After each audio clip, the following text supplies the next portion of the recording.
Welcome to the Mom Founders Table. Pull up a chair and join me every week as I become your thought partner and help you lead to create change. I'm your host, Kelsey Kenry, entrepreneur, millionaire mom of three, and strategic business coach for established mom entrepreneurs.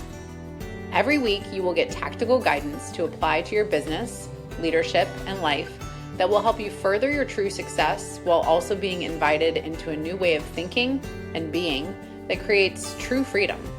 I'm here to call you out and call you up, so take a seat and let's begin.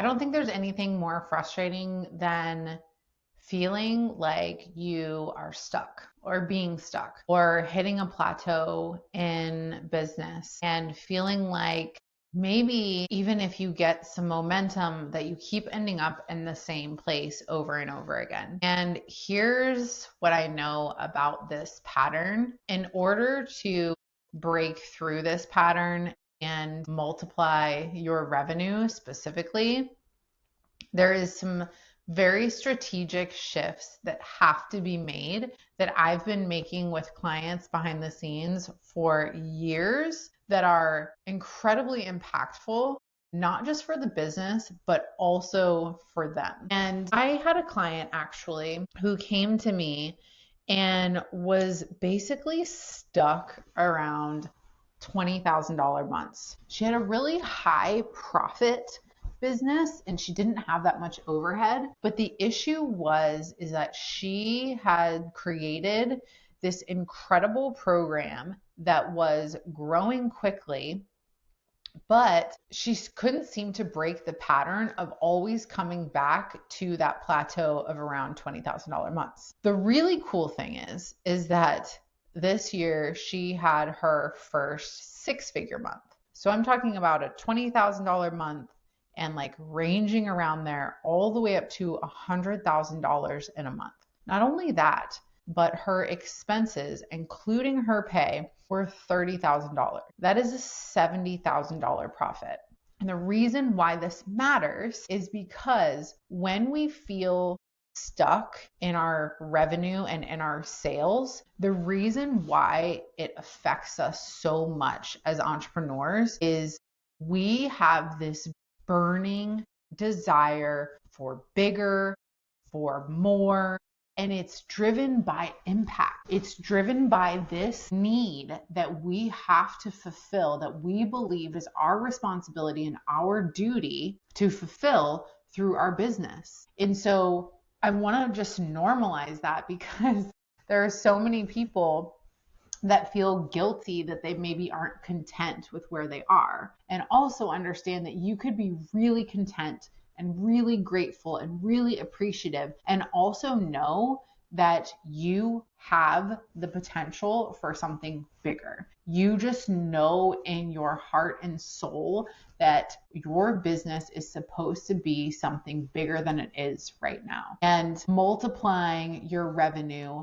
creating a bigger business that generates more income is not just about the money. It is about what that exchange is doing. If you're making more money, you're making more impact. And this is where a lot of internal work around our beliefs around money really come into play.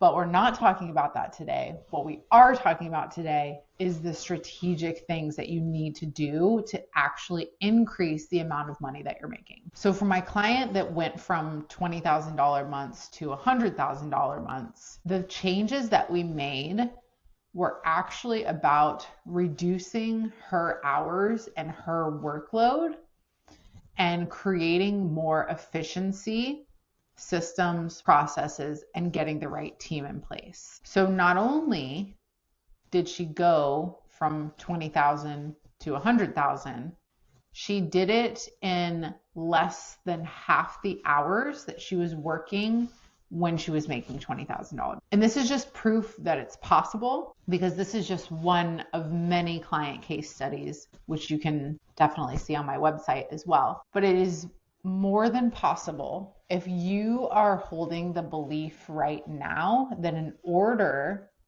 to grow your revenue, it will require more hours for you, I want to tell you that that is simply not the case. So growing your sales and increasing your revenue is not about doing more and adding more things to your plate. It is actually about getting you in your zone of genius so that the things that you are doing are actually the right things. And you've probably heard this a million times over because anyone who's built something successful will tell you this, but you have to figure out exactly what is working and what is not working in your business, where you are the bottleneck of the things that are not working, and how to fill those gaps with more sustainable solutions. So usually our thought process is,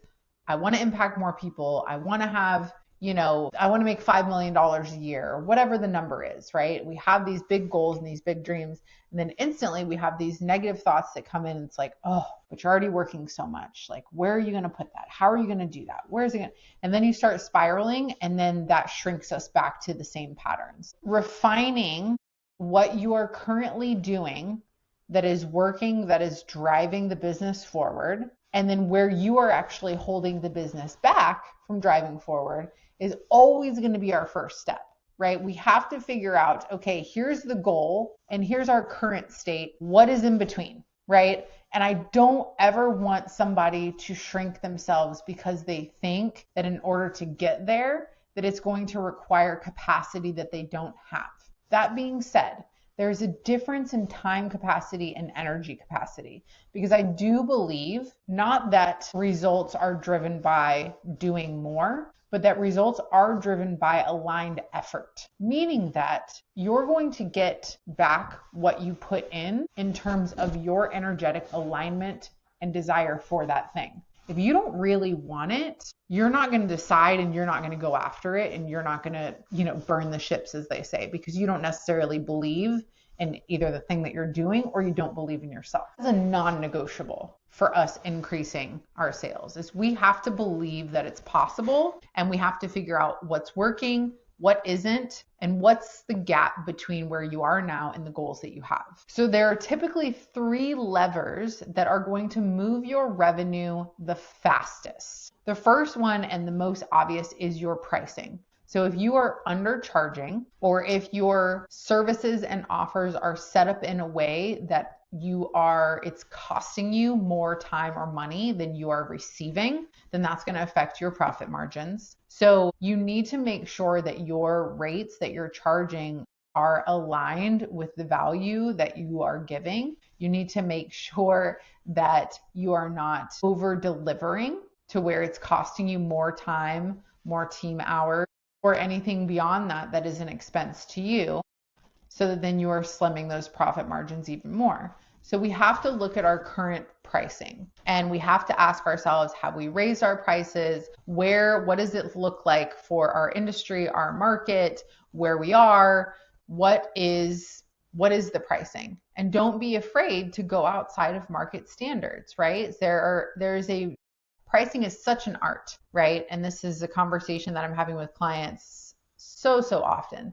But at the end of the day, we do want to look at your pricing because you're probably undercharging somewhere. And we also want to look at just the services and the offers that you have in your product suite as a whole, because if you are missing a certain part of your customer journey, that's going to make a big difference too, because that's going to affect our ability to retain. So starting with your pricing and your current services. The next lever that we're looking at pulling on is our conversions, right? So if you look at the data between your entire marketing and sales funnel of how things are converting, right? And you review that data and you look, and let's say that you have a 20% conversion rate, setting the goal to increase that to 30%, what does that look like, and how do we need to increase your conversions? Because if you have a big drop off at certain points in your funnel, that's something that we want to look deeper into. So for example, if I'm working with a client and let's say they have an initial discovery call and then an initial appointment, and then they're presenting some sort of proposal. if we look at those 3 different steps and we ask, okay, where do we see people falling off in each step? And we try to put something that is in place at each step in order to get more people to the next step, then we're going to have more people in that 3rd step, which is going to then increase those conversions overall, right? So we could look at the language that we're using in that initial sales call. We could look at the confidence that we're holding. We could look at how things are being presented in that call up front. The second portion, we could look into customer experience. How are we elevating that? We could look into, again, the language that we're using. Are we planting seeds about the next step? And then at our 3rd step, and say that's where we are actually presenting the proposal or the care plan or whatever the thing is that we want them to sign on for. If we see our biggest drop off there, which usually is for most people where we were presenting the full price of whatever the package is, then we ask ourselves, okay, how can we present this plan better? How can we overcome objections better? And so really it's like, how can we improve our sales? How can we improve our sales team? How can we train our team better? If we're doing the sales, what do we need to be trained upon? Because most of us didn't come into this with like this expertise in sales. But the reality is that sales is human, and by being a business owner, you're automatically in sales, whether you are actually doing the sales or not. So second place we're going to look is what your conversions currently look like and how to improve those conversions. The third place we're going to look for increasing your revenue is actually scaling the things that are working. Right? So this is where sales and marketing once again intersect, because if we look at the data of what is our highest profit offer and how is that selling, what is our most scalable offer, how is that selling, and then what are people buying the most of, right? Ideally, those things overlap or are the same, but if we look at what is selling the most, we can sell more of that, right? So then we look into whatever is selling the most, why is it selling? Where are the people who are buying coming from? So you'll notice here that in each of these steps, I'm referencing like looking at your data a lot. This is something that CEOs do not enough, right? We're just so forward focused that we forget to look back, not just to reflect or celebrate ourselves, which is also important, but to actually look at the data of like, okay, here's what we've done and this is how we did it, because we love making things harder for ourselves for some reason. Instead of just going and saying, okay, so let's replicate that since that's working. Let's stack on top of that. If we know that that sort of verbiage or language on that single email or post got us, 3 sales, let's make that post again, right? Let's look at how many more sales that we could pull in if we did that post as an email, so just thinking creatively, but also using data to drive your decisions. So looking at your existing offers, looking at what is currently selling really well,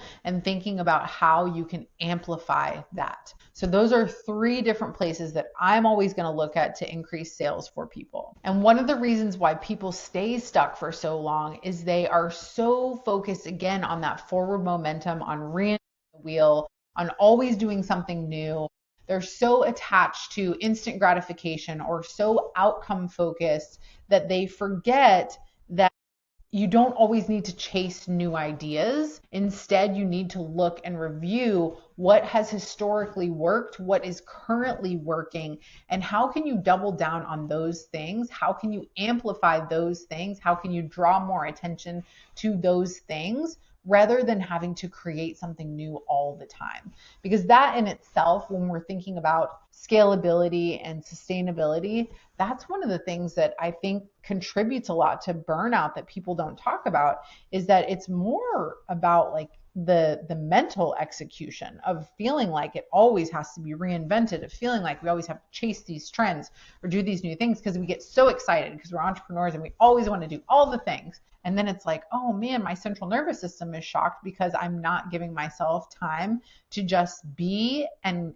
be content with what we have and the reality of that working right now. And so I want you to make sure that you actually have a sales plan. So I've said this a few times, even in this episode, but the way that business works and sales works is we have marketing funnels that feed our sales funnels. Your marketing funnel is made up of all the different platforms that you have that you are currently marketing on. Those platforms, the goal of those platforms is to move people into a next step and continuously move them until they are in your sales funnel at the entry point of whatever your sales funnel looks like. And in your sales funnel, the purpose of that sales funnel is to move it to a sale. We all know this. It sounds very simple and it's like, of course, that's the plan.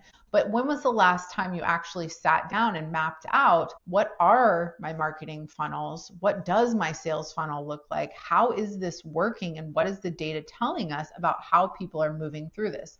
People just mindlessly almost, and people are not intentional with their marketing. And then they wonder why that marketing is not bringing people into the sales funnel. So when you're laying out a sales plan and you're saying, okay, here is the revenue goal, you're going to work backwards from there. And based upon your current conversion rate and with the goal of improving that conversion rate, see, okay, in order to reach that number of sales, how many of what offer or service do we need to sell? And then based upon how many we need to sell, how many inquiries do we need? And that means how many leads do we need? And really just backing it up and doing the non-sexy behind the scenes stuff of looking at data and numbers. And you can absolutely have your team obviously work on this for you, but it really is important because without a clear goal, you can have a goal, but without a plan, you're just going to spin, right? And it's really important because you can't create a plan without a goal. And so we have to have both of these things. So I want you to think about what is your revenue goal, right? And even if you want to be flexible with that, I'm really big on when I'm doing goals, allowing flexibility and ranges for things, because to me, it gives me breathing room. It allows for the realities of life, all of those things. So creating that goal and then making sure that you have a clear plan of like, how can I achieve that? The reason why this is so important is not because plans don't change, because we have to reposition, we have to be able to pivot, all of those things, but it inspires confidence, right? If I tell you, hey, I'm going to go run a marathon, you'd be like, cool, right? And if I tell myself, I'm going to go run a marathon, like, great. Am I going to actually believe that I'm going to run that marathon if I don't have a written plan of like how many miles I'm running each day? Probably not. And so I want you to think about your business in this way, right? If you have this goal, like, are you actually deciding this is what I'm doing and this is how it's going to be? And do you have a plan to get there? Because if not, you're just setting yourself up to fail. And so I see a lot of business owners that are frustrated about being stuck. But when it comes down to actually taking the time to step back, look at data, and plan, they aren't prioritizing that. So if you feel like, I know my business could make more, I know that if I had the right plan, that I would be able to make it happen, I want you today to join Multiply.